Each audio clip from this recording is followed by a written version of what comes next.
Olá, boa noite a todos.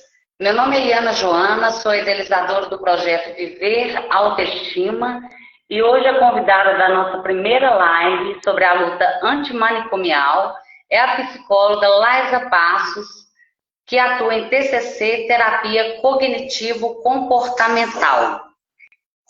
A data desse movimento é dia 18 de maio, 18/5, também conhecida como Lei Paulo Delgado e Lei da Reforma Psiquiátrica. Antes de darmos início à nossa live, o projeto agradece o apoio das empresas Eroticolate e da Pousada Sempre Luz. O proprietário da empresa Eroticolate é o empreendedor e músico Daniel Fratesi. Na Pousada Sempre Luz encontramos aquele aconchego direcionada por Emílio Pieroni e gerenciada por Júnior Souza, na Serra do Cipó, Minas Gerais. Para quem não sabe o porquê desse projeto, vamos falar rapidamente, tá? Aos 17 anos, eu montei o projeto e no decorrer dos anos amadureci a ideia. Montei a equipe em 2022 e em 2023 decidi dar início às ideias inovadoras que estão por vir. O projeto irá, para quem não entende muito bem as situações da vida, irá reacender a esperança no coração de cada um e trará de volta os conhecimentos necessários para a sua vida. Descobrindo uma nova maneira de viver, lembrando sempre primeiro você e primeiro você. Através de lives, palestras, podcast, abordagem motivacional, depoimentos e shows terapêuticos, levaremos a você um grande conhecimento contínuo aí em base da autoestima. Agora vamos apresentar a psicóloga Laisa Passos, que foi a nossa primeira convidada do projeto. É um prazer, uma satisfação, tá, Laisa? Fique à vontade. Boa noite, muito obrigada, Iana, ao projeto Viver Autoestima, pelo convite. Eu sou formada desde 2020, sou especialista em psicomotricidade, eu trabalho com a TCC, atendo mulheres vítimas de violência, seja ela qual for o tipo, a ansiedade, autoestima, autoconhecimento, por aí vai. Muito bom. Vamos lá, Laisa, vamos agora dar continuidade e o início do conteúdo da nossa live. Qual a diferença entre manicômio e hospital psiquiátrico? Bom, manicômio, para a gente ter um pouco da ideia, pelas pessoas que conseguiram sobreviver, é chamado de inferno, né? Inferno. Então, a gente consegue ter um pouco da dimensão que era aquele local. Tá? É um local totalmente sem estrutura, e não quantidade de pessoas que ali estavam internadas, tá? Faltava higiene, faltava pessoas para estar ali supervisionando, tá? Profissional da saúde mental, até porque quem comandava o manicômio lá pelo 17 eram os médicos, onde também foi conceituada a loucura, que foi denominada como doença para que fosse objeto de estudo da própria medicina, tá? Então, a medicina estava comandando o manicômio, tanto pelos corpos que eram vendidos para as faculdades, para ser estudado a alçada esquelética. Os órgãos também eram doados para a faculdade de medicina, tá? Então, algumas pessoas, todas as pessoas que chegavam ali, via somente a porta de entrada e não via a porta de saída. Tanto é que 70% daquelas pessoas que ficaram internadas ali não tinham um diagnóstico de transtorno mental. Tá? Então, essas referências que eu estou citando é de Barbacena, que foi considerado o maior manicômio do Brasil, no estado de Minas Gerais. Tá? Então, se você era uma pessoa preta ou pobre ou homossexual, você já rua ou drogas também iria, porque era assim que o governo viu uma forma de estar limpando a imagem da cidade.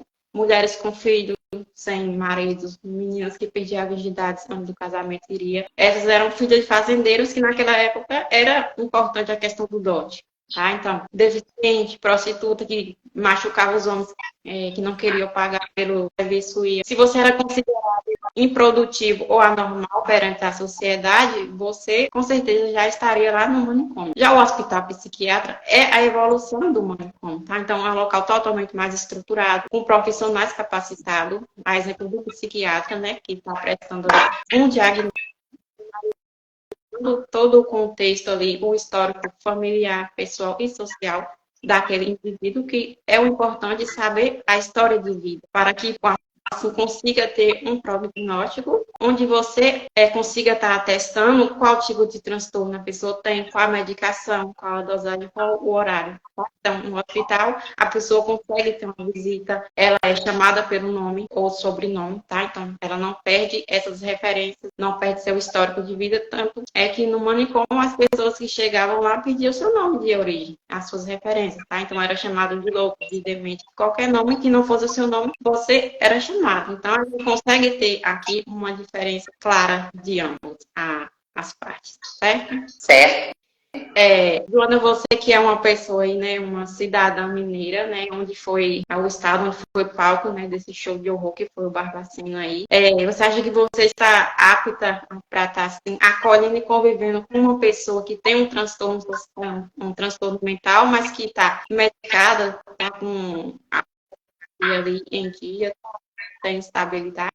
Sim, Laisa, pois o importante, eu acho que o primeiro ponto da nossa vida é a nossa experiência, né, em qualquer aspecto que a gente passa.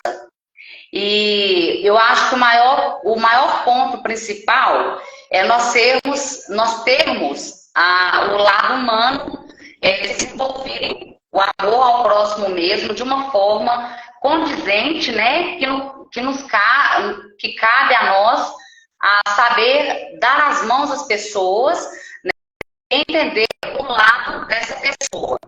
Porque o paciente psiquiátrico, ele, de uma certa forma, ele é pré-julgado ou julgado, né, pela sociedade, ele estando bem ou não, né? Então, assim, eu acho que essa aptidão que eu tenho em mim é uma forma que eu conheci diversas pessoas, né, tanto familiares quanto pacientes. Através dessas pessoas eu adquiri conhecimento, né? E essa batalha não é de agora que eu estou começando, não.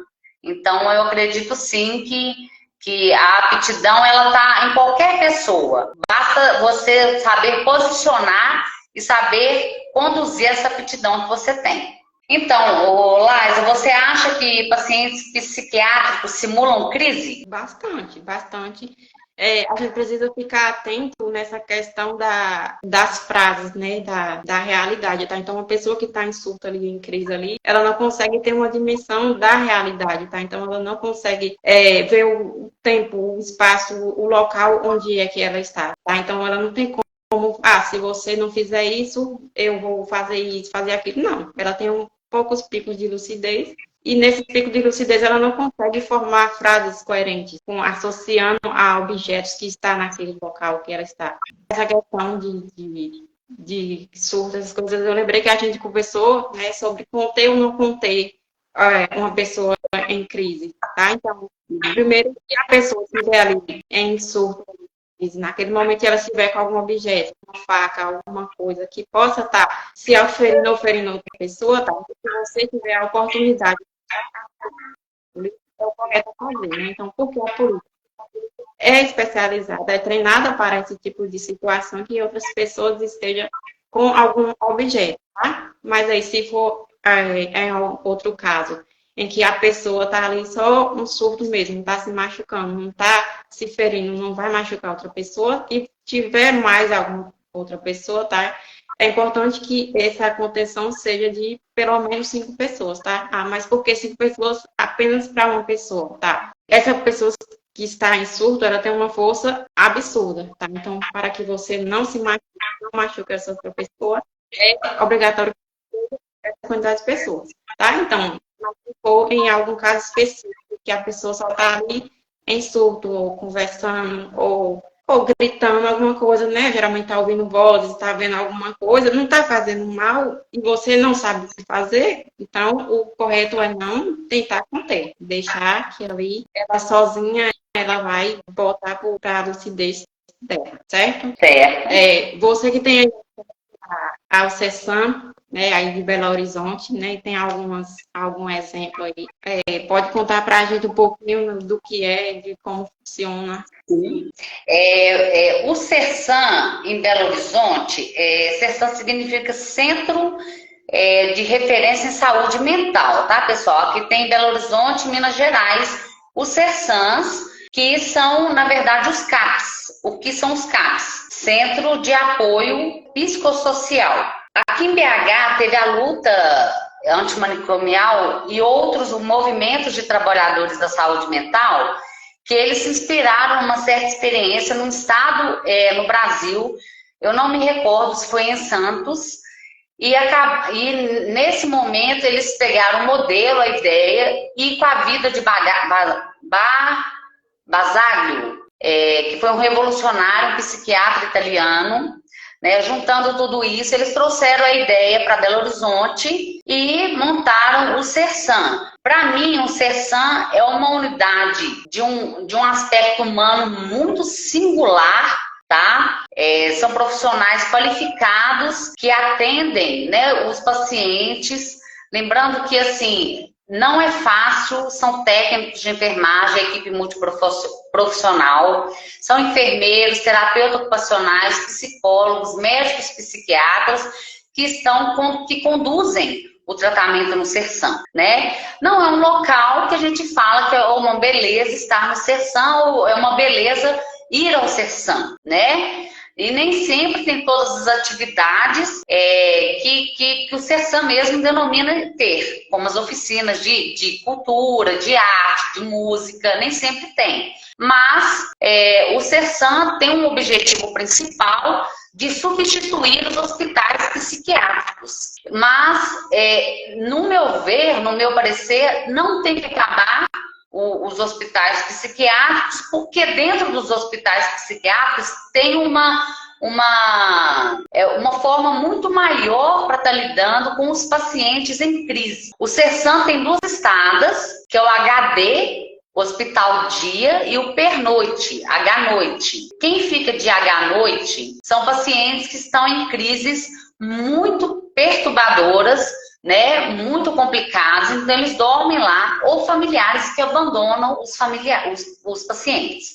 Né? Nós temos, infelizmente, essa situação também, tá? E que o CERSAM acolhe. E quem fica de dia são pacientes que estão mais tranquilos, são medicados, os da noite também são medicados, esses do de dia são medicados, e por volta de 16 ou 17 horas eles estão liberados e muitos dormem na rua, a maioria vai usar droga, voltam no outro dia, alguns realmente assim se perdem, não voltam depois de muito tempo, né? Então o tratamento é muito eficaz, tá?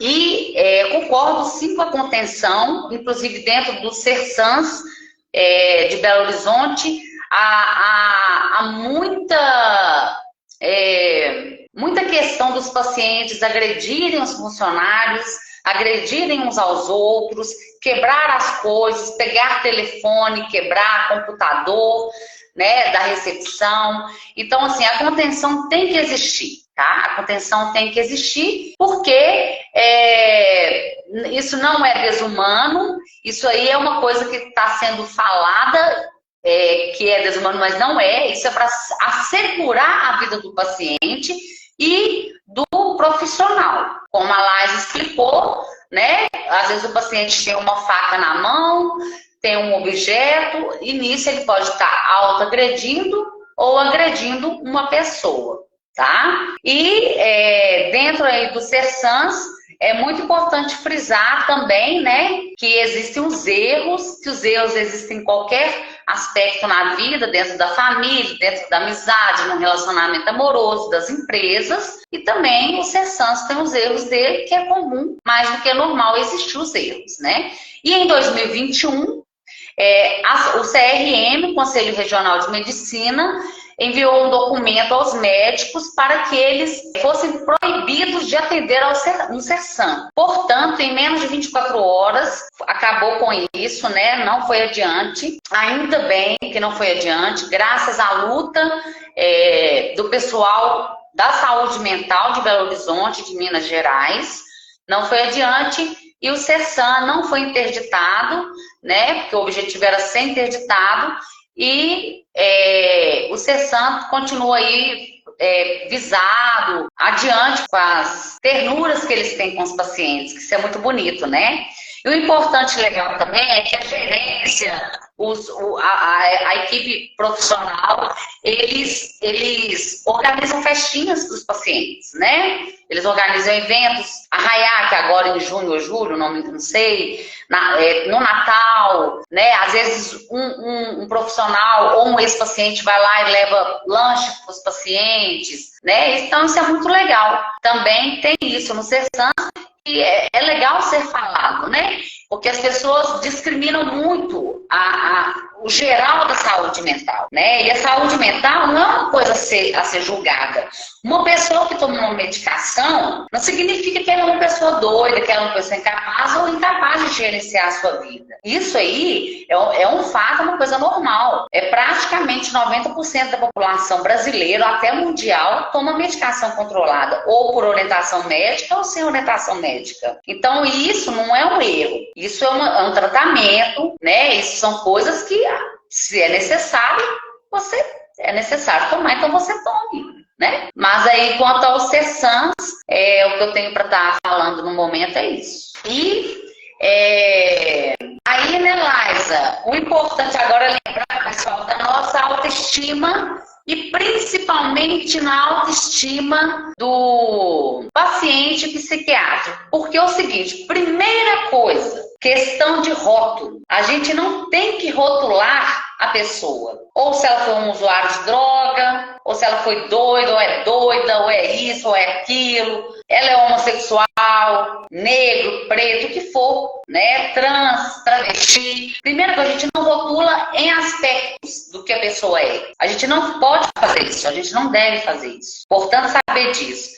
Então, para conhecer e entender o que é a nossa autoestima, ela não tem que estar aqui e nem aqui. Ela tem que estar aqui, que é o centro. O equilíbrio de tudo na vida é o que pondera o nosso ser. Se a gente se descobrir através do autoconhecimento, nós vamos conseguir entender o que é uma autoestima equilibrada, né? Que tem muitas diferenças e tem diversos modelos do que é autoestima. Então é importante entendermos que a autoestima, pessoal, ela vem da gente, a gente andar bem arrumada, mulher fazer unha, cabelo, etc, o homem andar arrumado, cheiroso. Isso é legal. E não é só isso, né? A autoestima é a gente se olhar no espelho e falar, eu me amo, hoje o meu dia vai ser bom. Mesmo se eu tô ganhando pouco, mesmo que o seu dinheiro não estiver dando, hoje o meu dia vai ser legal. Então, você determinando isso na sua vida, você colocando isso em prática, isso já faz com que você cresça, evolua mentalmente e a sua autoestima vai melhorar. Tenha certeza disso, tá? Alguma coisa mais para acrescentar, Laisa? Essa questão que você falou sobre, tipo, não ser sempre assim, nem lá embaixo, ser sempre o centro, né? Eu sempre digo que tudo tem que ser 50%. Nada precisa ser 100%. Exemplo, um relacionamento é 50% de cada. Eu só vou me doar 50% e você vai ter que doar 50%. Ele vai completar 100%. Porque eu preciso desse 50%. É igual a com autoestima 100%, tem que tomar cuidado, porque quando ela baixar, vai ser para zero, tá? Então, essa questão da autoestima precisa se autoaceitar. A autoaceitação não é fácil, então você não vai conseguir se autoaceitar 100%. Isso mesmo. Ninguém se aceita 100%, né, o Laisa? E importante que a gente falou também na nossa última reunião, é que quando a gente está bem, as pessoas somem, não é isso? E aí você frisou uma coisa importante. Fala pra gente um pouquinho aquela questão dos amigos quando a gente está ruim, pra gente, por favor. Aquela velha frase, né? A gente conhece os amigos quando a gente está num momento ruim, numa situação ruim. Isso é negativo. A gente conhece realmente os amigos, a família, de fato. É uma situação boa quando a gente está feliz em alguma conquista, que aí você vai conseguir observar que a pessoa está feliz e você conquista.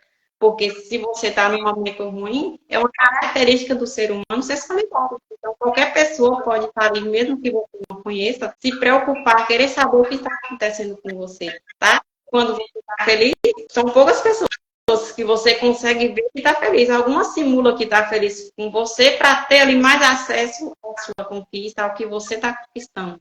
Uhum. Isso mesmo. Importante falarmos isso e lembrar também, pessoal, que médico, psicólogo são seres humanos. Todos eles têm família, né? E todos eles merecem o respeito de qualquer pessoa. Mas médico não é Deus, tá? Médico não é Deus. Deus é um só. E lembrando também que paciente psiquiátrico, ele não tem que ser retaliado ou maltratado por médico ou por psicólogo, seja ele qual for, porque o paciente psiquiátrico, ele tem que ter vez na sociedade como qualquer outra pessoa, não é isso? A vida está evoluindo, o mundo está evoluindo e algumas pessoas estão ficando para trás. Então vamos nos acordar para entender que a humanidade, quem faz é a gente, né? Vamos dar as mãos, abrir o coração, né? E sempre lembrar que o seu próximo dia pode precisar de você como você pode precisar dele, tá? Agora eu vou deixar um grande abraço especial para a 9ª Companhia de Belo Horizonte, 34º Batalhão da Polícia Militar de Minas Gerais. Um beijo especialíssimo e de gratidão à psicóloga e psicanalista Tânia Almeida Graçano e à doutora Denise de Oliveira Nery, tá ok? Eu quero agradecer muito a presença da Laisa Passos, essa psicóloga, essa mocinha que veio a encantar no projeto, né, contribuindo, agregando, uma pessoa muito maravilhosa, astral e fantástica. E é isso aí, estamos todos juntos. Agradecer quem participou da live, acompanhe os stories, os rios, as publicações e venha com a gente vivendo a autoestima, tá bom? Um grande abraço da Iana Joana. Laisa, um beijo enorme, tá bom? Tá certo, Joana. Até mais. Obrigada. Quer falar alguma coisa, Laisa? É só que a gente precisa estar informado sobre essa questão das lutas que está rodando aí todo o nosso mundo, né? A gente sempre faz parte dessas características das pessoas que foram internadas em um manicômio, então a gente precisa estar nisso, tá? Então, se eu não vou lutar por uma pessoa em situação de rua, eu sou alcoólatra, eu preciso lutar pelos nossos que já foram, mas que infelizmente não tiveram a mesma chance que a gente tem, tá? Que agora a gente pode usar, né, o nosso livre-arbítrio, a nossa voz ativa para estar lutando por algo, tá? Então, que não for por mim, que eu vou lutar, eu luto pelo outro, usar a minha empatia para algo bom. Isso mesmo, lutar pelo outro é uma qualidade de poucos seres humanos. Pode ter certeza disso. Mas vamos abranger essa qualidade para mais seres humanos, né? Agradecer a quem mandou os coraçãozinhos, as notinhas para nós, as gratidão, e nós também somos muito gratos. Aquele abraço, gente, um grande beijo, tá bom? Até mais. Tchau, tchau.